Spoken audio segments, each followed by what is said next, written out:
እንደምን ዋላችሁ ተመልካቾቻችን 7 ሰዓት ሆኗል የኢቲቪ 4 ማዕዘን ዜናዎች ቀጥሏል አብራችን ቆዩ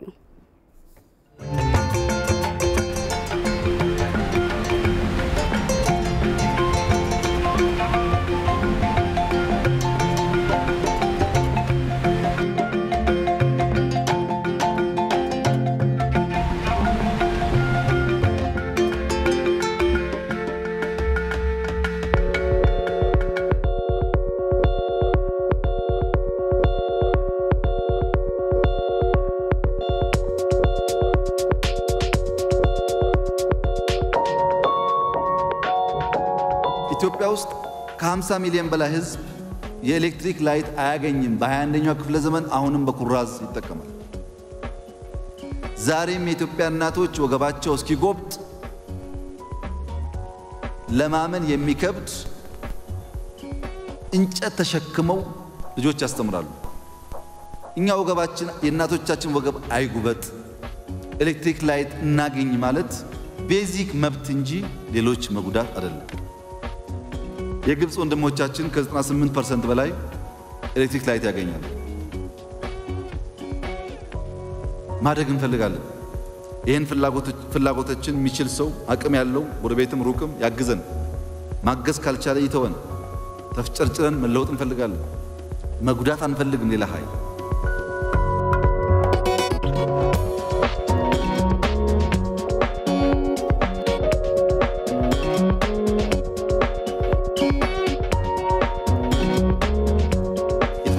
ጠብቅ በአራት ዓመት 20 ቢሊዮን ዛፍ እንትከል እንደዚህ ያለ በዓለም ውስጥ አንድም ሀገር የለም ህዝባችን ነው በነፃ እየወጣ የሚተክለው ካልተከልን ህዳሴ ይደርቃል ዝናብ ከሌለ ህዳሴ የለም የህዳሴ ዋናው ምንጭ ዝናብ ነው እሱ ደግሞ በአካባቢ ጥበቃ የሚረጋገጥ ነው ልባም ጎረቤቶች ካሉን ዛፍ መትከል ላይ እኛም ማገዝ አለባቸው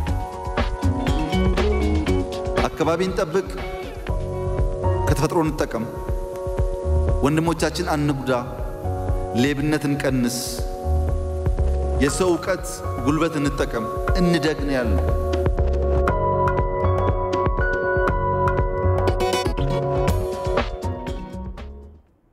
በህዳሴ ግድብ ዜናዎች ጀምራለሁ ኢትዮጵያ ግብጽና ሱዳን በህዳሴው ግድብ ላይ ያካሄዱት ባለው ድርድር በዋና ዋና ጉዳዮች ላይ ተወያዩ ከውሃ መስኖና ኢነርጂ ሚኒስቴር የተገኘውን መረጃ ሪፖርተራችን ወለልኝ ታምር እንደሚከተለው ያቀርበዋል ኢትዮጵያ ግብጽና ሱዳን በህዳሴው ግድብ ላይ ያካሄዱት ባለው ድርድር በዋና ዋና ጉዳዮች ላይ ውይይት አድርገዋል የታላቁ የኢትዮጵያ ህዳሴ ግድብ የመጀመሪያ ዙር ሙሌትና የግድቡ ዓመታዊ አሰራር መመሪያዎችና ህጎች ላይ በማተኮር እየተካሄደ ያለው የኢትዮጵያ የግብጽና የሱዳን የሶስትዮሽ ውይይት ለአምስተኛ ቀን ቀጥሎ ሰኞ ዕለትም ታዛቢዎች በተገኙበት በቪዲዮ ኮንፈረንስ ተካሂዷል በግብጽ ሊቀመንበርነት በተመራው በዚህ ውይይት ላይ ሶስቱ ሀገራት በግድቡ የመጀመሪያ ሙሌት ቴክኒካዊ ጉዳዮችና በግድቡ ዓመታዊ አሰራር ላይ ድርድር አካሂደዋል በባለፉት የውይይት ቀናት የመጀመሪያ ደረጃ ሙሌት ህጎችና መመሪያዎች የውሃው ተፈጥሯዊ ፍሰት ሁኔታ በድርቅ ጊዜ መከተል ስለሚገባቸው ህጎች የግድቡ ደህንነት ህጎች የአካባቢያዊና ማህበራዊ ተጽዕኖዎች ግምገማ ጥናቶች እንዲሁም መመሪያዎቹና ህጎቹ ወደ ተፈጻሚነት የሚገቡበት ሁኔታዎች ላይ ሶስቱ ሀገራት ወደ መግባባት የደረሱባቸው ጉዳዮች እንደነበሩ ተገልጿል ኢትዮጵያ የታላቁ የህዳሴ ግድብ ስራው መቀጠል ያለበት መሆኑን በመግለጽ በሂደቱ ውስጥ ለሚከሰት ድርቅ ሶስቱም ሀገራት በጋራ ኃላፊነት የሚወስዱበትን አካሄድ መከተል አስፈላጊ መሆኑን እንዳሰመረችበት ተመልክቷል ድርድሩ ዛሬም የሚቀጥል ሲሆን የህግ ቡድኖች በነገው ዕለት ዋና ዋና በሚባሉ የህግ ጉዳዮች ላይ የሚወያዩ ይሆናል የሶስትዮሽ ድርድሩም በኢትዮጵያ ሊቀመንበርነት የሚቀጥል እንደሆነ ከውሃ መስኖና ኢነርጂ ሚኒስቴር ያገኘነው መረጃ ያመለክታል የግብጽ መንግስት የታላቁን የኢትዮጵያ ህዳሴ ግድብ የግንባታ ሂደት ለማደናቀፍ የሚያደርገውን ጥረት ለማሳካት የሚንቀሳቀሱ የውስጥና የውጭ ተላላኪ ኃይሎችን በጥብቅ መታገል እንደሚገባ ግድቡን የጎበኙ የተለያዩ ክልሎች ርዕሳነ መስተዳድሮች አሳሰቡ ርዕሳነ መስተዳድሮቹ ውስጣዊ አንድነታችንን በማጎልበት ግድቡን ከማንኛውም ጎታች ኃይል መታደግ አለብን ሲሉም አስተያየታቸውን ሰጥተዋል ሪፖርተራችን ጀማል አህመድ አነጋግሯቸዋል የግብጽ እና የአባይ ጉዳይ እንዲሁም ደግሞ የኢትዮጵያ ጉዳይ በጣም ታሪካዊ ትስስር ያለው ነው ከዚህ በፊትም በራሳችን አቅም ባይሆን ኖሮ በብድርም በሌላም እንዳንገነባ በግብጾች ጫና ሲደረግ እንደነበር ይታወቃል ስለዚህ አሁንም ይሄን ግድብ እንዳንጠቀም ያልሆነ አስተሳሰብና አመለካከት እንደያዙ እናቃለን ይሄን ህዝቡም ያቃል ስለዚህ ማስተላለፍ የምፈልገው መልእክት ሁሉም ህዝብ ከመንግስት ጎን እንዲቆም ነው። የተፎካካሪ ፓርቲ አባላት እንኳን ቢኖሩ የፖለቲካ ልዩነት እና የሀገራዊ ክብርና ለህዝብ የሚጠቅም ነገር መኖር ደግሞ የተለያዩ ስለሆኑ የፖለቲካ ልዩነታቸውን ወደ ጎን ትተው በህዳሴ ግድቡ ላይ ተመሳሳይ አቋም እንዲይዙ ነው ጥሪ ማስተላለፍ። ይህንንም ደግሞ ሁሉም የሀገራችን ህዝብ ያደርገዋል ብዬ አስባለሁ። ግብፃውያን ኢትዮጵያን አሁን አይደለም ከ100 ዓመት በፊት ያቋታል። መጥተው ሞክረው ቀምሰው ሄደዋል። አሁንም መጥተው ይሞክራሉ የሚል ብዙ ስጋት የለኝም። መሞከር የሚፈልጉት በውስጥ ባንዳ ነው። የውስጥ ባንዳውንም እጃቸውን አስረዝሞ ማምጣት የሚፈልጉትንም ደግሞ ሞተን አልቀን ትውልድ ማስቀጠል ስለምናቀበት ሞተን መስዋዕትነት ከፍለን አገር ማስቀጠል ስለምናቀበት እኛ ኢትዮጵያኖች እሱን አድርገን አገር ይቀጥላል። የሚከፈለው መስዋዕትነት ይከፈላል። የሚያልቀው ያልቅና ትውልድና ሀገር ደግሞ ወደፊት ይራመዳል። ትውልድና ሀገር ሁሌ ወደፊት የሚራመደው በደምና በአጥንት ላይ ነው፣ በላብ ላይ ነው፣ በመስዋዕትነት ላይ ነው። ከዛ ውጪ የሚራመድ ሀገር የሚቀጥል ሀገር የለም። ስለዚህ ግብፃውያን ትላንትናም ያውቁናል፣ ዛሬም ያውቁናል፣ ይሞክራሉ የሚል ሀሳብ የለኝም።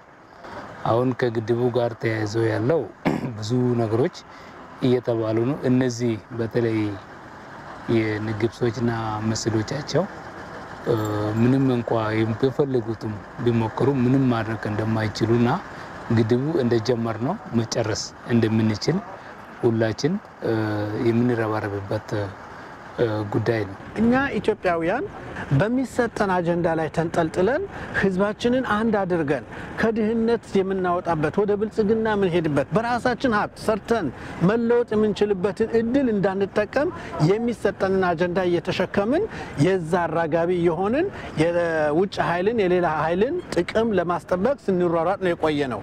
ዛሬ ሩጫው ለምን መጣ የሚለውንም ማየት ያስፈልጋል። ትላንትና በነበረው የፕሮጀክት አመራር ይሄ ግድብ ተጠናቆ ወደ ስራ እንደማይገባ ያውቁታል። ቢየት ጋር እንደሚያስተናክሉትም ያውቁታል።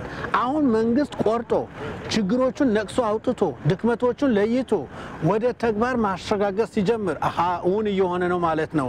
ይሄን የመጨረሻ የሞሽረት ትግል ማድረግ አለብን የሚል እንቅስቃሴ ነው እየተደረገ ያለው።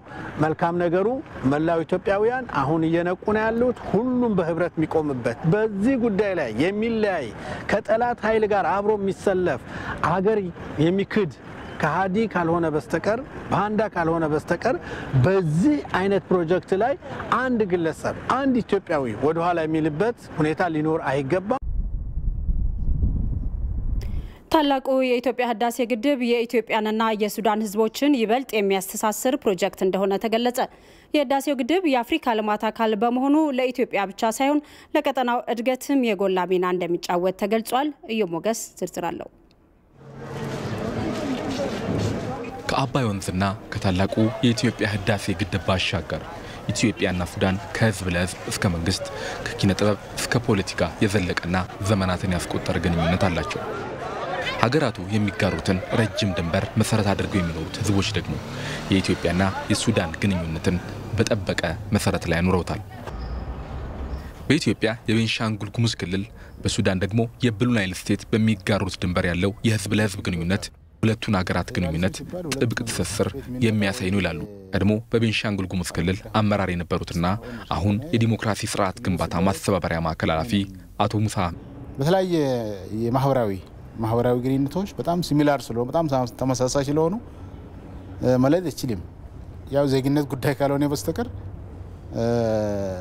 እኔ ሱዳን ማዶ ተሻግሬ ቢሄድ እዛ ካለው ሱዳኔ በተለይ ከብሉ ናይል ስቴት ከሚኖረው ህዝቦች ጋር በቀላሉ አትለይም። በሌላ በኩል የቤንሻንጉል ጉሙዝ ክልል ርዕሰ መስተዳደር አቶ አሻርሊ ሐሰን የኢትዮጵያና የሱዳን ህዝቦች በቅርበት በሚኖሩበት ድንበር የጠበቀ ማህበራዊ ግንኙነት እንዳለ ያስረዳሉ። በሐዘንም በደስታም ጭምር እዚህ አካባቢ የሆነ ክስተት ካለ እዛ ቦርደር ላይ ያሉት የሱዳን ዜጎች መጥተው እዚህ አካባቢ መጥተው እንትን የሚያደርጉበት ህዝቡን የሚጠይቁበት ለምሳሌ በሰርግም እዛ ያሉ ሱዳኖች መጥተው እዚህ የሚያገቡበት የዚህም ያለውን በተመሳሳይ መልኩ በጣም የተጠናከረና ከምን ገምተው በላይ ህዝቡ አንድ ነው ብሎ መውሰድ ይቻላል። የድንበርና የጸጥታ የሰላም እቅድ አለን ማለት ነው አብረን የምንሰራው። በአፍሪካ ኢኮኖሚ ልማትና ሰላም ላይ ተንታኝ ሆነው ሱዳናዊ ጸሐፊ መኪ አልሙግራቢ ኢትዮጵያና ሱዳን የጠበቀ ወዳጅነት እንዳላቸው ይገልጻል። የሱዳንና ኢትዮጵያ ግንኙነት ታሪካዊ ባህላዊ ያለ ሁሉ ጊዜ ከምንጠቀምበት መደበኛ ቃላት በላይ ነው። የሁለቱ ሀገራት ግንኙነት የአንድ ቤተሰብ ነው። It is one family and ቤተሰብ. The latest change happened in Sudan also has been supported by Ethiopia. በቅርቡ በሱዳን የተደረገውን ለውጥ እንኳን ብንመለከት በኢትዮጵያ ድጋፍ የመጣ ነው። የሱዳናውያን ሁሉ ወንድም የሆኑት የተከበሩ ጠቅላይ ሚኒስትር አብይ አህመድ ባደረጉት ጥበብ የተሞላበት የማደራደር ሂደት በሀገሪቱ ሰላማዊ የፖለቲካ ሽግግር መጥቷል። እና ይህ ጥብቅ መሰረት ያለው የሁለቱ ሀገራት ግንኙነት በቀላሉ የሚፈታ አይደለም የሚለው መኪ አልሙግራቢ የታላቁ የኢትዮጵያ ህዳሴ ግድብ ግንባታ የኢትዮጵያና የሱዳን የመቃቃር ምንጭ ፈጽሞ ሊሆን እንደማይችል ይገልጻል። Among Sudanese politicians and educated people, በሱዳን ያሉ ፖለቲከኞች የተማሩ ሰዎችና የቴክኒክ ሰዎች የሚናገሩት ተመሳሳይ ነገር ነው። ታላቁ የኢትዮጵያ ህዳሴ ግድብ ለኢትዮጵያ ለሱዳንና ለግብጽ መልካም እድል መሆን ይህ ጉዳይ የኢትዮጵያና የሱዳን ያለመግባባት ምንጭ ፈጽሞ ሊሆን አይችልም። እንደኔ እምነት ታላቁ የኢትዮጵያ ህዳሴ ግድብ የአፍሪካ እድገት አካል ነው። አሁን በአፍሪካ ትልቁና ሞዴል የሆነ ፕሮጀክት ነው። ታላቁ የኢትዮጵያ ህዳሴ ግድብ ሲጠናቀቅ ለቱሪስትም ሴንተር ትልቅ ፋይዳ ሲኖረው ሱዳኖች ጎረቤትም ስለሆኑ ለህዳሴ ግድብም ቅርብ ስለሆኑ የበለጠ እዛ ላይ መጥቶ ሚዝናኑበት መጥቶ የተለያዩ አድቫንቴጅ የሚያገኙበት ይሄ ደግሞ ለህዝቦቹ ግንኙነት በጣም ትልቅ ፋይዳ ይኖረዋል። አንድ ቤተሰብ በሚል የሚገለጸው የኢትዮጵያና የሱዳን ግንኙነት ዘመናትን ተሻግሮ በጠበቀ ወዳጅነት ዛሬ ላይ ደርሷል። በ2015 ዓ.ም እንደሚጠናቀቅ እቅድ የተያዘለት ታላቁ የኢትዮጵያ ህዳሴ ግድብ ደግሞ የኢትዮጵያና የሱዳን ሌላኛው የግንኙነት ማዕዘን እንደሚሆን ይጠበቃል። ኢትዮጵያ ያለ ማንም ፈቃድ የተፈጥሮ ሀብቷን የማልማት ህጋዊ መብት እንዳላት የዘርፉ ባለሙያዎች ይገልጻሉ። በህዳሴው ግድብ ዙሪያ ሀገራት ጣልቃ መግባት እንደሌለባቸውና ኢትዮጵያም ሉዓላዊነቷን የሚጋፉ ድርጊቶች ላይ እርምጃ መውሰድ አለባት ብለዋል ባለሙያዎቹ። ሜሮን በረዳ ለ9 ዓመታት የፈጀው የኢትዮጵያ የሱዳንና የግብጽ ከህጋዊ ትብብር አለፍ ሲል ወደ ንትርክ ያመራው የውሃ ተጠቃሚነት ጉዳይ በባለሙያዎች እይታ ድንበር ተሻጋሪ ወንዞችን ተጠቃሚ ከሆኑ ሀገራት ትብብር የላላውና የትብብር ማዕቀፍ ያልታየበት ነው። ይህ የሶስቱ ሀገራት ሰጣ ገባ ደግሞ ለናይል ምንም አስተዋጽኦ በሌላትና 86% ድርሻ ካላት ኢትዮጵያ ይልቅ ውሃውን በኢፍታዊነት ለመጠቀም በምትጥረው ግብጽ ምክንያት የመጣ መሆኑን የዓለም አቀፍ የኢትዮጵያ ባለሙያዎች ድጋፍ ባይ ዳይሬክተር ዶክተር በላቸው ጨከነ ይገልጻሉ። እንግዲህ በ1929ም የነበረው በ1956ም የነበረው ስምምነት ኢትዮጵያ ምንም ያልነበረችበት ያልፈረመችው 86% በላይ የሆነውን ውሃ የምታቀርብ ሀገር ምንም አይነት ውሃ እንዳትጠቀም ተደርጎ የተደረገ የተዋዋሉት ውል ነው ያለውና ይሄ ደግሞ ቅድም ከላይ በዩኤንም በሌሎችም ጋር የሚቀመጠው ይሄ ፍትሃዊና እኩልነትን መሰረት ያደረገ የውሃ አጠቃቀም የሚለው የሚጣረስ ህግ ነው። በተለያዩ ጊዜያት በስራ ላይ የዋሉና የውሃ ተጠቃሚነትን መሰረት ያደረጉ ህጎች በአንድ ሀገር ሉዓላዊ ግዛት ውስጥ የተገኘውን ሀብት ሙሉ በሙሉ ከመጠቀም አንስቶ የውሃ ባለቤት የሆነችው ሀገር በሀብቷ የምትገነባውን መሰረተ ልማቶች ውሃው የሚሄድባቸው ሀገራት እንዲያውቁት ማድረግ፣ ጉልህ ጉዳት አለማድረስ እንዲሁም ውሃውን በፍትሃዊነት ለመጠቀም ከመነጋገር በዘለለ የታችኛው ሀገራት የውሃው ባለቤት ሀገር ላይ ተጽዕኖ ማሳደር እንደማይችሉ ጥናታቸውን በውሃ ፖለቲካ ላይ የሰሩት አቶ ሞገስ መኮንን ይናገራሉ። ምናልባት ግብጽ እነዚህን በህግም በሞራልም ድጋፍ ያላቸው የፍትሃዊና ምክንያታዊ አጠቃቀምን የጉዳት አለማድረስን መርሆች የሚጥስ አሰራር ተሰርቶ ከሆነ ያንን በማስረጃ ማምጣት ነው። አሁን በዛ ደረጃ የሚጠቀስም ነገር የለም። ኢትዮጵያ እስካሁን ድረስ እንደውም አሰራሯን ከሁሉም በላይ ግልጽ አድርጋ ዓለም አቀፍ ፓነል ኦፍ ኤክስፐርትስ ባሉበት ተጽዕኖች አሉ የሉም ተጽዕኖቹ ካሉ እንዴት ይቀነሱ የሚሉ ጥናቶች ሲደረጉ ነበር።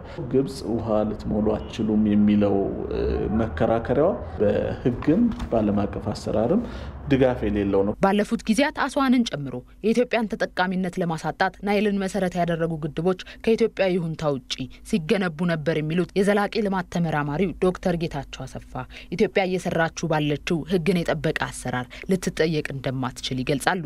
የቶሽካ ግድብ የኢትዮጵያን ያሁንም የወደፊትም ተጠቃሚነት ለመቀየር የሚደረግ ፕሮጀክት ነው። ስለዚህ ኢትዮጵያ በዚህ ጉዳይ ላይ ያላትን ተቃውሞ ትገልጻለች ብለው ነበር። ግን ግብጽ ሰማች በወቅቱ አልሰማችም። ስለዚህ ኢትዮጵያ በመሰረቱ ማንንም ሳታስፈቅድ ማልማት ትችላለች። ጥሩነቱ ግን ኢትዮጵያ ያደረገችው ያለችው በማንኛውም መድረክ በዓለም አቀፍ መድረክ በፍርድ ቤትም ይሁን ኢትዮጵያ ማድረግ የሚገባትን ህግ ያልጣሰ አካሄድ ነው እየሄደች ያለችው። የኢትዮጵያ ሀብት የሆነውን አባይን በጋራ ለመጠቀም በሀገራቱ መልካም ፍቃድ ላይ የተመሰረተ ትብብር ተመራጩ መንገድ ነው የሚሉት ባለሙያዎቹ፣ ለኢትዮጵያ ደግሞ ሉዓላዊነቷን ማስከበር አማራጭ የሌለው ምርጫ ስለመሆኑም ይገልጻሉ። ሀገራት ጣልቃ የሚገቡባቸው ነገሮች ሉዓላዊነትን የሚጋፋ እንደመሆኑ መጠን ግብጽ በዚህ ጉዳይ ላይ እጇን እንድታወጣ ማድረግም ይገባል። ከዛ ውጪ ከግብጽ ጋር የሚሰሩ የተለያዩ ኃይሎች በሀገር ውስጥም በውጭም ይኖራሉ። ስለዚህ እነዚህ በሉዓላዊነታችን ላይ በሚቃጣ ድርጊት በማወቅም ይሁን ባለማወቅ በቀጥታም ይሁን በተዘዋዋሪ እጃቸውን የሚያስገቡ አካላት ከድርጊታቸው እንዲታቀቡ መንግስት ማድረግ አለበት። በዓለም ላይ 200 የሚደርሱ ድንበር ተሻጋሪ ወንዞችን በጋራ ለመጠቀም ፍትሃዊ ተጠቃሚነትን መሰረት ያደረጉ 600 ስምምነቶች ተደርገዋል። የኢትዮጵያ የሱዳንና የግብጽ የሶስትዮሽ የድርድር ሂደትም በውሃ ስምምነት ሂደት አዲስ ታሪክን የሚፈጥር አሊያም 601ኛው የስምምነት ማዕቀፍ ሆኖ መቋጨቱ ግን አይቀሬ ነው። ታላቁ የኢትዮጵያ ህዳሴ ግድብ ግንባታ እውን እስኪሆን ድረስ ከመንግስት ጎን በመሆን የጀመሩትን ድጋፍ እንደሚቀጥሉ በጋምቤላ ክልል የዲማ ወረዳ ነዋሪዎች ተናገሩ። ነዋሪዎቹ የግድቡን ግንባታ ለማስቆም የሚሞክሩ አካላትን ለመታገል ወደ ኋላ እንደማይሉም ነው የገለጹት። ሪፖርተራችን ሚፍታ አብዱል ቃድር አነጋግሯቸዋል። ስለ ግድቡ በማተናከር ብቻ ነው ያለ እና ማቆም አንፈልግም። እንዲያቆሙ ስለማያስፈልግን መከተል ያስፈልጋል እኮ ነው። ከድሮ ጀምሮ እኛን መዋጮ ያደረገን ያለን በእኛ በማን ከሳራ ነው ያን እንትን ያወጣን ገንዘብ ያወጣን ያለን ገንዘብ ለውጭ ይሎቹ ማቆም አንችልም፣ አንቀበልም። ህዝቡ ግድቡ እንዳይቋረጥ እናስከተላለን። ታላቁ የህዳሴ ግድብ እንግዲህ እንደ ሀገር ስናየው ሁሉ ነገራችን ነው። ወደፊት የእያንዳንዱ ኢትዮጵያውያን የተሻለ ህይወትን ይፈጥራል ተብሎ የታሰበ የህሉና ጉዳይ ስለሆነ በአባይ ግድብ ማንኛውም አካል አይደለም ግብጽ ከግብጽ ውጭ ሌላ ተደራዳሪ አካል እንኳን ቢመጣ ሁላ እኛ ኢትዮጵያኖች አንድ ሆነን ማንነታችን ከማሳየት ወደ ኋላ የምንንበት ጉዳይ አይኖርም። እንደተጀመረ የሚቆም ነገርም አይደለም። ፍጻሜውን ለሚመለከተውና ማየት ለሚፈልገው ሁሉ በተግባር ፈጽመን የምናሳይበት እና ማንነታችን ተረባርበን የምናሳይበት የግንባታ ውጤት እንደሆነ እርግጠኛ ነኝ። አባይ ግድብ ማለት ታገራችን የፈሰሰ አካላችን ህይወታችን ማለት ነው። የሚያስቆመንስ አካል ማን ነው? የሚያስቆመንስ አካልስ ማን ነው? የሚያስገድነንስ ማን ነው? ለዚህ መገደብም እንችላለን። ሴትም ወንድም ታይሆን እኔ ከሚስቴም ከልጆችም ጋር ሄድ ቢሉኝ መውጣበት እንገደድበት ነው። ስለዚህ እንደራደርበትም እንሽማገልበትም የለንም። በአባይ ዙሪያ ወክሎ የሚደራደር ባለስልጣን በአሳልፎ ደረጃ እንኳን ቢኖር ሀገር ዝም አንድ ሀገር ዝም የሚል የሀገር ዜጋ የለም። ህይወት ነው በቃ። በዚህ ላይ ምንም እንትን ነገር የለም፣ ድርድር ነገር የለም። በዚህ ላይ የሚያስቆመንም ማንም ኃይልም የለም። ደማችንም ነው ህይወታችንም ነው። አንተ እንደምትበላውን እንጀራ አንስተህ ወደ መሬት ጣልትልህ ትጥላለህ። ሀብታችን ነው ህይወታችን ነው እንዲህ ብለህ ትጥላለህ። ለኛን ለሁላችን ልማታዊ ነው። ለሀገር ልማት ነው። ለተወለዱ ሰዎቹ ለሀገር ተረካቢዎቹ ልማታችን ነው። አባይ እንደ ቀልድ አይተን እንትን ምንለው አይደለም። ጀስት ህይወታችን ነው በቃ በአጠቃላይ ማለት ነው። ከኛ ፊት ቀደም የነበሩ አባቶቻችን ምን ሀያቶቻችን ብዙ ነገር መስውተውበት አሁን እዚህ ያለንበት መንግስት ላይ የደረስንበት ውጤት ነው።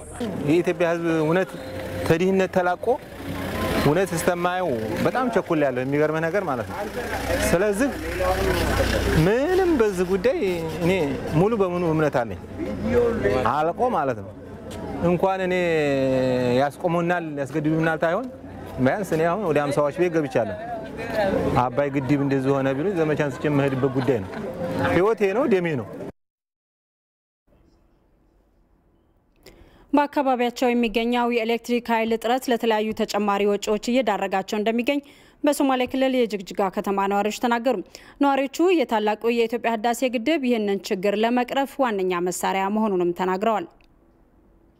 ሲጠፋ ጀነሬተር አለ። በጀነሬተር ስንጠቀም ደግሞ የተለያዩ ወጪዎች አሉ። ነዳጅ መግዛት አለ እና በእንደዚህ ነገር የመብራት መቆራረጡ በጣም አስቸግሮናል። ሰዓት ይገልብናል መብራት ሲጠፋ። ደንበኛም አንዳንዱ የሚቸኩል ሰው ይኖራል። ጀነሬተሩን እስክናነሳ ድረስ ያው የሚቸኩል ሰው አለ፣ ይሄዳል። ያ ሁላ አንድ በእኛ ላይ የሚፈጥርብን ችግር ነው። መብራቱ ባይቆራረጥ ይሄ ሁላ ነገር አይኖርም እና ይሄ ነገር ቢስተካከል እኛም ደስ ይለናል። የኤሌክትሪክ ኃይል አቅርቦት እጥረት የሰራተኛን ደሞዝ ለመክፈል ከመቸገር አንስቶ ከመንግስት አካላት ጋር ያላቸውን ግንኙነት እንዳሻከረውም ነዋሪዎቹ ይገልጻሉ። አሁንም ዛሬም ያለበት ችግር በጣም ከፍተኛ ነው። በሳምንት አንዴ ሁለት ሶስት ይጠፋል፣ ፌዝ ይጎላል። ከተማዋ ከአቅሟ በላይ ነው ያለባት። የኤሌክትሪክ ጫና ያለው የተገልጋዩ መጠንና ኤሌክትሪክ ፓወሩ እኩል አይደለም ያለው ሜጋዋት እዚህ ከተማ ውስጥ ያለውና ከዛ አኳያ በመብራት ኃይል ሁሉ ጊዜ ነው ከመብራት ኃይል ጋር ስንጨቃጨቅ፣ አንድ ቀን ስናቆም አንድ ቀን ጀነሬተሮች ገዛዝተን ነበር። ጀነሬተሮቹ አይችሉም። ትልቅ ጀነሬተር ደግሞ ከግማሽ ሚሊዮን ብር በላይ ይሄን ሁሉ ስራ የሚያሰራ ስራ ይፈልጋል። ያን ደግሞ የአቅም ሁኔታ ይወስነዋል።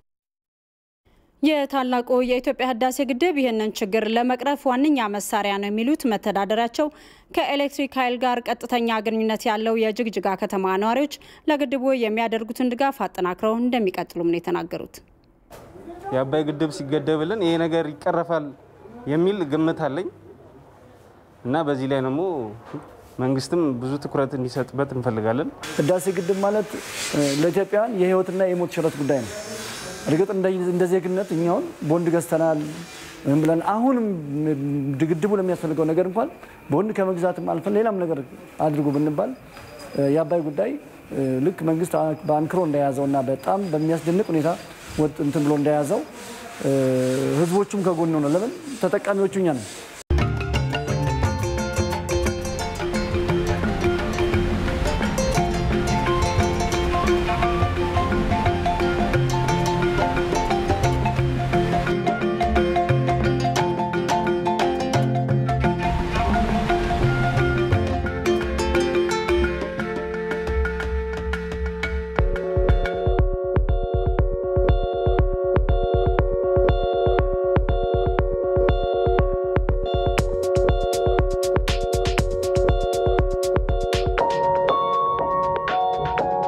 ኢትዮጵያ ውስጥ ከ50 ሚሊዮን በላይ ህዝብ የኤሌክትሪክ ላይት አያገኝም። በ21ኛው ክፍለ ዘመን አሁንም በኩራዝ ይጠቀማል።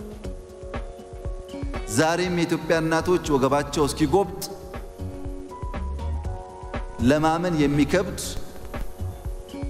እንጨት ተሸክመው ልጆች ያስተምራሉ። እኛ ወገባችን የእናቶቻችን ወገብ አይጉበጥ፣ ኤሌክትሪክ ላይት እናገኝ ማለት ቤዚክ መብት እንጂ ሌሎች መጉዳት አይደለም። የግብፅ ወንድሞቻችን ከ98% በላይ ኤሌክትሪክ ላይት ያገኛሉ። ማደግ እንፈልጋለን። ይህን ፍላጎታችን የሚችል ሰው አቅም ያለው ጎረቤትም ሩቅም ያግዘን። ማገዝ ካልቻለ ይተወን። ተፍጨርጭረን መለወጥ እንፈልጋለን። መጉዳት አንፈልግም ሌላ ኃይል።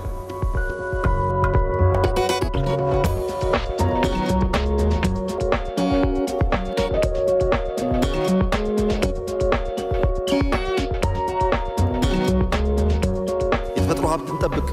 በ4 ዓመት 20 ቢሊዮን ዛፍ እንትከል። እንደዚህ ያለ በዓለም ውስጥ አንድም ሀገር የለም። ህዝባችን ነው በነፃ እየወጣ የሚተክለው። ካልተከልን ህዳሴ ይደርቃል። ዝናብ ከሌለ ህዳሴ የለም። የህዳሴ ዋናው ምንጭ ዝናብ ነው። እሱ ደግሞ በአካባቢ ጥበቃ የሚረጋገጥ ነው። ልባም ጎረቤቶች ካሉን ዛፍ መትከል ላይ እኛም ማገዝ አለባቸው።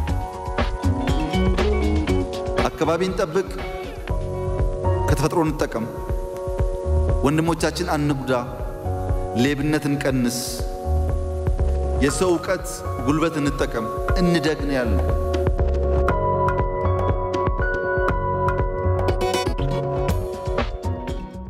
ከኢትዮጵያ ቴሌቪዥን የአራት ማዕዘን ዜናዎች እንደቀጠሉ ናቸው።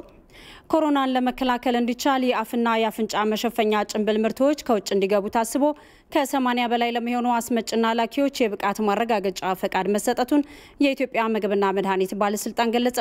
የአስቸኳይ ጊዜ አዋጅ አፈጻጸም መርማሪ ቦርድ የኮሮና ወረርሽኝን አስመልክቶ በቅርቡ የኢትዮጵያ ምግብና መድኃኒት ባለስልጣን መስሪያ ቤትን የስራ እንቅስቃሴ በአካል ተገኝቶ ተመልክቷል። በምልከታውም ከውጭ የሚገቡና በሀገር ውስጥ የሚመረቱ የአፍና የአፍንጫ መሸፈኛ ጭንብሎች ጥራትን፣ በሀገሪቱ የመድኃኒት አቅርቦትና ስርጭት ተደራሽነትና የኮሮና በሽታን አስመልክቶ የሚፈጸም የኮንትሮባንድ ንግድን የተመለከቱ ጥያቄዎች በመርማሪ ቦርድ አባላት ተነስተው ምላሽ ተሰጥቶባቸዋል።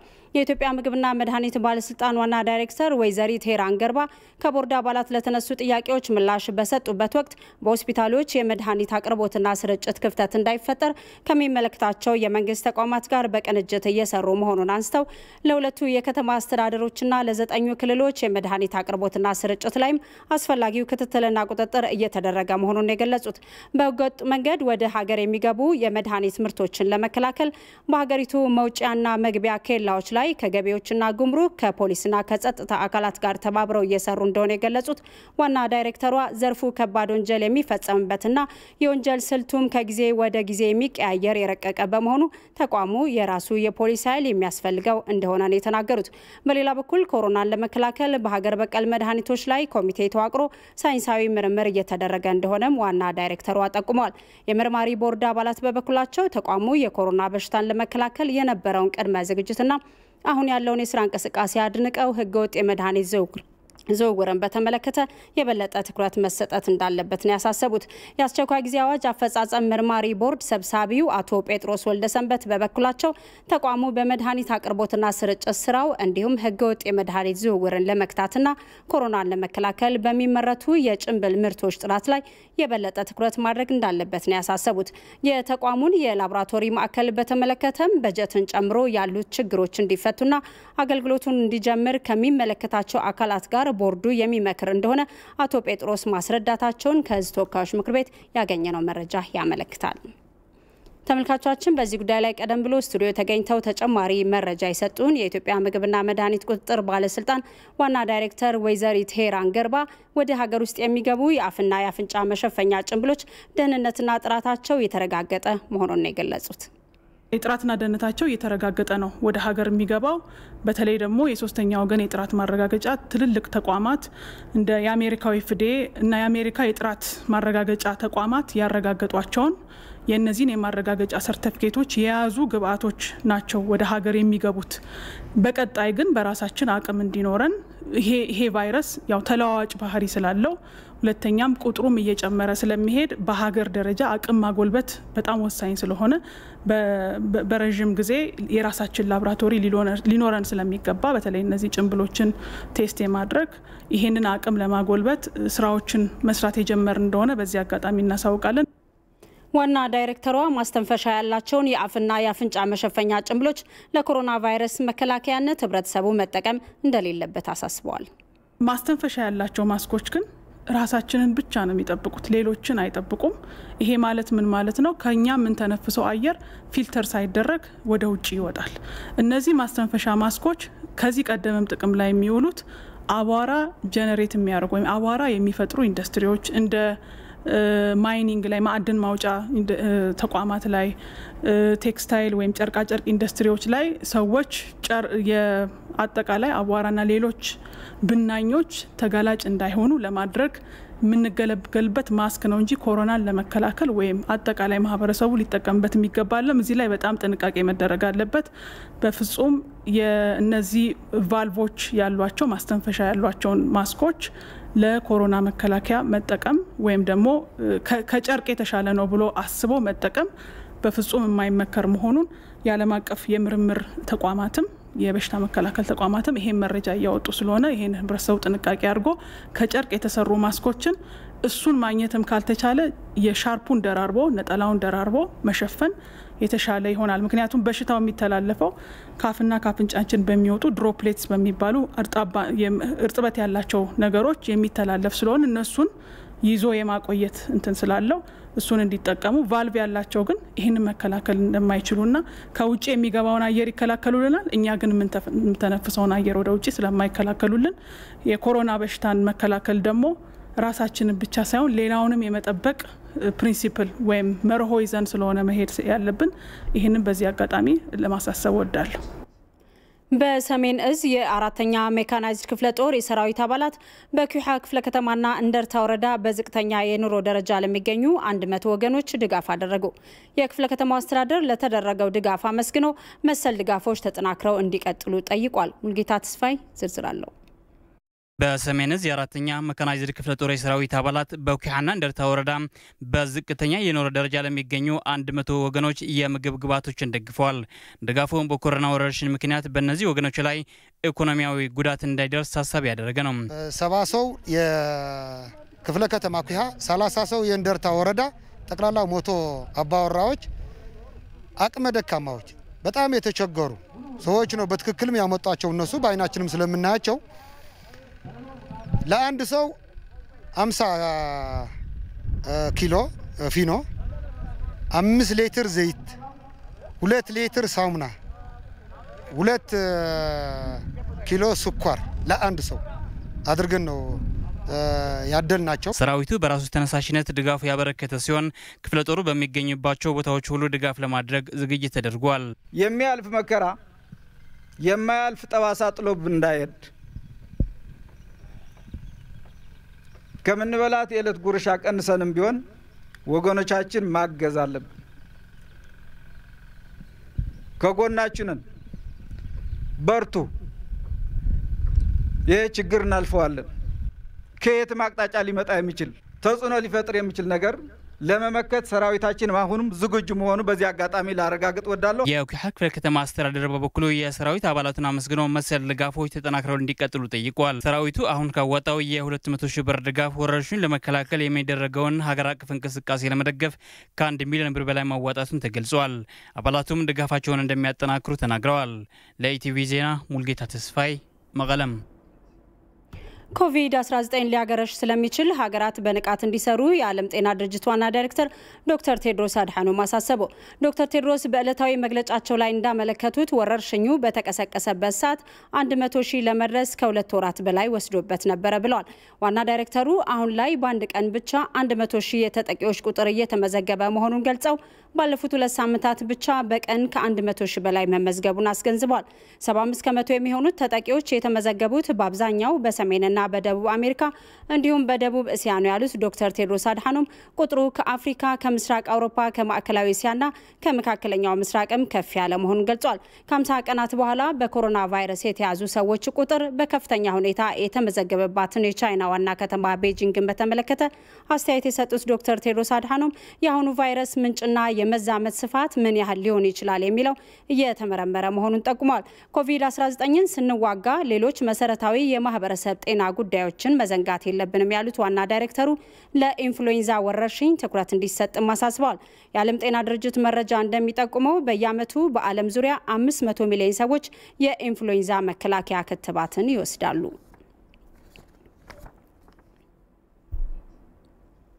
ባለብዙ መድረክ ዓለም አቀፍ ትብብር እንዲጠናከር ቱርክና ኢራን ጥሪ ያቀረቡ። የሀገሪቱ የውጭ ጉዳይ ሚኒስትሮች በቱርክ ዋና ከተማ ኢስታንቡል የሶሪያ ጉዳይን ጨምሮ በተለያዩ የጋራና ዓለም አቀፍ ጉዳዮች ላይ ተወያይቷል።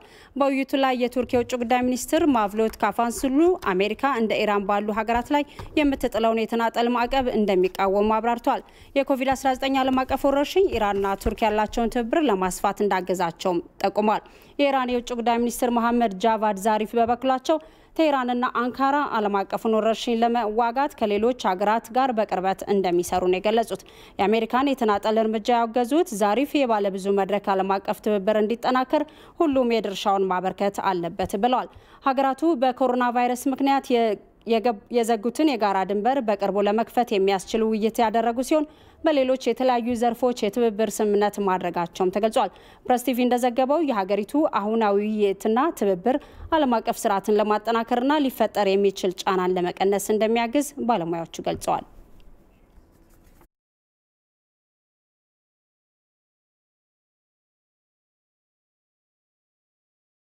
ወደ ሀገር ውስጥ ዜናዎች ስንመለስ የሀገር ውስጥ ባለሀብት የኢንቨስትመንት ተሳትፎ ለማሳደግ በየደረጃው ምቹ ሁኔታ መፍጠር እንደሚያስፈልግ የደቡብ ክልል ምክትል ርዕሰ መስተዳድር ርስቱ ይርዳው ገለጹ። ምክትል ርዕሰ መስተዳድሩ በጉራጌ ዞን የተለያዩ የኢንቨስትመንት እንቅስቃሴዎችን በመጎብኘት የችግኝ ተከላም አካሂዷል። ሪፖርተራችን ሚካኤል ገዙ ዝርዝር አለው። ምክትል ርዕሰ መስተዳድር ርስቱ ይርዳው በጉራጌ ዞን ያሉ የኢንቨስትመንት እንቅስቃሴዎችን ተመልክተዋል። በዞኑ ሶዶ ወረዳ በሶዶ ቢዩ ሁለተኛ ደረጃና መሰናዶ ትምህርት ቤት በመገኘትም ከአካባቢው ማህበረሰብ ጋር ችግኝ ተክለዋል። በክልሉ በክረምት ወራት ለመትከል ከታቀደው እስካሁን ከ500 ሚሊዮን በላዩን ማሳካት እንደተቻለም ገልጸዋል። ዘንድሮ ወደ 5 ቢሊዮን ችግኝ እንደ ሀገር እንተክላለን ብለን እንቅስቃሴ እያደረግን ነው። ስለዚህ እዚህ አካባቢ ኦልሬዲ ቀድሞም ልምዱ ስላለው ይሄንን ኢኒሼቲቭ የክቡር ጠቅላይ ሚኒስትራችን ኢኒሼቲቭ ተቀብሎ በደን ማልማት ስራ ላይ ተክቶ እንዲሰራ ለማበረታታትም እንዳያችሁት የችግኝ ተከላው አድርገናል። የደቡብ ክልል በልግ ዝናብ ቀድሞ ስለሚያገኝ ከሌሎቹ በተሻለ ቀድሞ ስለሚያገኝ ኦልሞስት ከ500 ሚሊዮን በላይ እስካሁን ባለውም ተከላ አካሂደናል። ቀሪው በመኸር ጊዜ እስከ ሐምሌ ነሐሴ ድረስ ተከላው የሚቀጥል ነው የሚሆነው።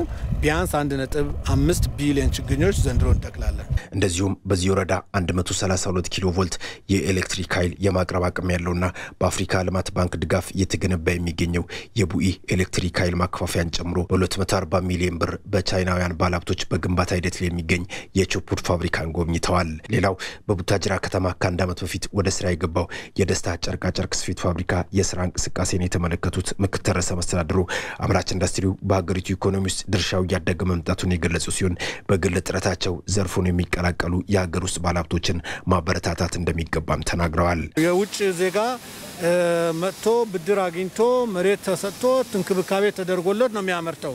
የአዋሳን ኢንዱስትሪ ፓርክ ካየን ይሄ ነው። ሁሉ ነገር መንግስት አድርጎ መታችሁ ሰክታችሁ አምርታችሁ ላኩ ነው።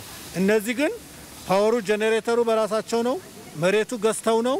ይሄን ሼድ የምታዩት በሙሉ ራሳቸው ሰርተው ነው።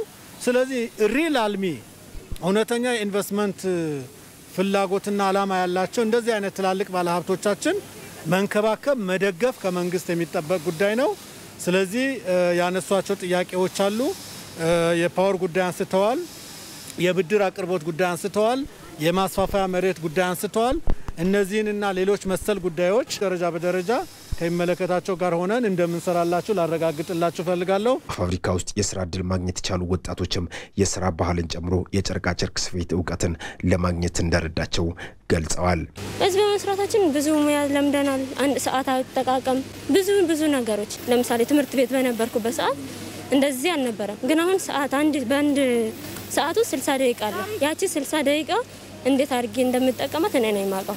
ማለት ሰዓት አጠቃቀም እና ደግሞ ልብስ ዲዛይን ሁሉንም ነገር ፋብሪካው የሚያመርታቸውን የተለያዩ ምርቶችም ሙሉ በሙሉ ለውጭ ገበያ የሚያቀርብ ሲሆን አመታዊ ገቢውን 10 ሚሊዮን ዶላር ለማድረስ እየተሰራ እንደሚገኝም የፋብሪካው ስራ አስኪያጅ አቶ ኢዮብ በቀለ አስረድተዋል። የዛሬ አንድ አመት ከግማሽ አካባቢ የጋርመንት ልብሶችን በማምረት ወደ ኤክስፖርት ሄደናል። ስለዚህ ቲሸርት እናመርታለን፣ ፖሎ፣ የተለያዩ ዩኒፎርሞችን ለአሜሪካና ለዩሮፕ ገበያዎች እያሟላን እናቀርብ።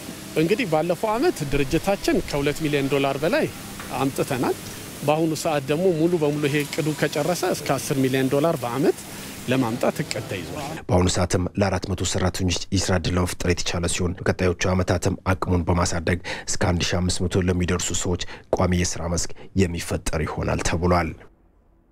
በኦሮሚያ ክልል 2 ሚሊዮን ሄክታር መሬት በኩታ ገጠም እንደሚዘራ የክልሉ ግብርናና ተፈጥሮ ሀብት ቢሮ አስታወቀ። የክልሉ ቢሮ ኃላፊ አቶ ዳባ ደበሌ የኩታ ገጠም አስተራረስ ተሞክሮን በምዕራብ ሸዋ ዞን ተገኝተው ተመልክቷል። ፋሲካ ያሌው ተጨማሪ አላት። በምዕራብ ሸዋ ዞን ኤጀርሳ ለፎና ደንዲ ወረዳ ለሚገኙ አርሶ አደሮች ይህ ሳምንት የሚያርሱበትና የሚዘሩበት ነው። ዞኑ እንደ ጤፍና ስንዴ ያሉ በርካታ ዋና ዋና ሰብሎች አብቃይ ከሚባሉት አካባቢዎች አንዱ ነው። አርሶ አደሮቹም ከዚህ ቀደም በተናጠል ከሚያገኙት ምርት በኩታ ገጠም በማረስ የተሻለ ተጠቃሚ መሆን መቻላቸውን ይገልጻሉ። በክላስተር ልንዘራ ተዘጋጅተን ነው ያለ ነው። በአሁኑ ጊዜ የዘራ ነው ያለ ነው። ያው እንደምታየው ስንዴ ነው። ያ ስንዴ ደግሞ በመስከረም 5 እስከ 10 ነው የሚደርስልን። እሱን ካጨን በኋላ ደግሞ ሽምብራ ነው የምናዘጋጀው። አሁን በክላስተሩ በሚናየው እየተሻሻለ እየመጣልን ነው። በወደፊት ያለፈውን እየሰራውና አሁን ስናወዳድረው የሆኑ የበለጠ ነው። እርሻውን መላልሰን እያረስን ነው። የአየር ሁኔታውም እየረዳን ነው። ምርትን በበቂ ሁኔታ አግኝተናል። ካሁን በፊቱ ስናነጻጽረው የዘንድሮው የተሻለ ነው። በዞኑ ለቀጣይ የምርት ወቅት 700,000 ሄክታር መሬት የተዘጋጀ ሲሆን 22 ሚሊዮን ኩንታል ምርትም ለማግኘት መታቀዱን የተገለጸው። በእነዚህ ወረዳዎች ያለው የኩታ ገጠም አስተራረስ ተሞክሮን የጎበኙት የክልሉ ግብርናና ተፈጥሮ ሀብት ቢሮ ኃላፊ አቶ ዳባ ደበሌ አርሶ አደሩ በኩታ ገጠም በማረስ የምርት መጠኑን ማሻሻል የሚያስችለው መሆኑን ገልጸው በክልሉ በመኸር ምርትም በሰብል ከሚሸፈነው መሬት 2 ሚሊዮን ሄክታሩ በኩታ ገጠም የሚዘራ መሆኑንም ተናግረዋል። ክላስተር ስንል ኩታ ገጠም መሆኑ ብቻ አይደለም። ተመሳሳይ ዘር ይጠቀማሉ፣ ተመሳሳይ ቴክኖሎጂ ይጠቀማሉ። ይሄ አሁን የምታዩት ከተዘራ በኋላ እና ከደረሰ በኋላ ምርቱ የት መሄድ እንዳለበትም ይታወቃል ማለት ነው። አጠቃላይ የምርት እቅዳችን የመሬት እቅዳችን ወደ 6.1 ሚሊዮን ሄክታር ነው። ይሄ ከዚህ ውስጥ 2 ሚሊዮኑ በ2 ሚሊዮን ሄክታር በክላስተር ነው። ሌላው ግን አሁን ለዛንድሮ ከክላስተር ውጪም አርሶ አደሩ የሚጠቀምበት ይሆናል። እስካሁን ድረስ በኦሮሚያ ደረጃ 20% ምርት በምናስብበት ጊዜ ወደ 233 ሚሊዮን ኩንታል ምርት እናገኛለን ብለን ይሄንን ለማሳካት እንግዲህ ይሄ ከኮሮና ጋር በተያያዘም ትልቅ የምርት ጭማሪ ማሳየት አለብን ብለን ከጨመርነው ጋር ነው። ከዚህም ባለፈ አርሶ አደሩ የሚያነሳውን የግብዓት አቅርቦት እጥረት ለመፍታትም ብድር በማመቻቸት እየተሰራ መሆኑንም ኃላፊው ገልጸዋል። ከዚህ በፊት ለክላስተር እንዳይመች ያደረገው አንዳንዱ ሀብት ያለው ወይ ደግሞ ገንዘብ ያለው ገዝቶ ይጠቀማል። ትንሽ ዝቅ ያለው እና ኢንካማቸው ዝቅተኛ የሆነ አርሶ አደር ደግሞ መጠቀም ስለማይችል ይሄንን ግምት ውስጥ አስገብተን ዛንድሮ በብድር እንዲቀርቡም አድርገናል እና 20% ብቻ ነው 20% ብቻ ካዋጣ በዚህ በክላስተር ውስጥ ከዛ 80%ቱን ከባንክ ጋር አስተሳስረን ብድር እንሰጣለን ለአርሶ አደሩ። ከዛ በኋላ ምርቱን ካመረተና ከሸጠ በኋላ መልሶ ይከፍላል ማለት ነው። ይሄም አንድ ትልቅ ለውጥ ነው በኦሮሚያ ደረጃ። እነዚህ በኩታ ገጠም በማረስ ላይ የሚገኙ የወረዳው አርሶ አደሮች ምርታቸውን በቀጥታ ለዩኒዮኖች ማቅረብ የሚያስችላቸው አሰራርም ተመቻችቷል። ይህም አርሶ አደሩ የምርቱን ጥራት ጠብቆ በተሻለ ዋጋ ለገበያ ለማቅረብ የሚያግዘው ነውም ተብሏል። ይሄ ገበሬ ዛሬ የሚያርሰውን እህል ነገ የት እንደሚሸጥ ያውቃል ማለት ነው። ስለዚህም ነው ከአምቦ ዩኒየንና እዚህ ያለው ክላስተር ዛሬ ወደ 35,000 ኩንታል ምርት ለመቀባበል ተፈራርሟል ማለት ነው። ስለዚህ የዋናው የክላስተሪንግ ስራችን ምንድነው? ያርሳል። ሲያርስ በተመሳሳይ ሁኔታ በተመሳሳይ የአሰራር አይነት እንደገና ደግሞ በተመሳሳይ አሻሻጥም ነው የሚሸጠው ማለት ነው። ከዚህ በፊት ደላላ ሲበላው የነበረው ገበሬ ዛሬ ደላላው እጅ አይገባም ማለት ነው። በክልሉ ቴክኖሎጂን በመጠቀም ሜካናይዝድ ወደ ሆነ ግብርና ለመሸጋገር የተጀመረው ስራም በትኩረት የሚሰራበት መሆኑን ነው የተገለጸው።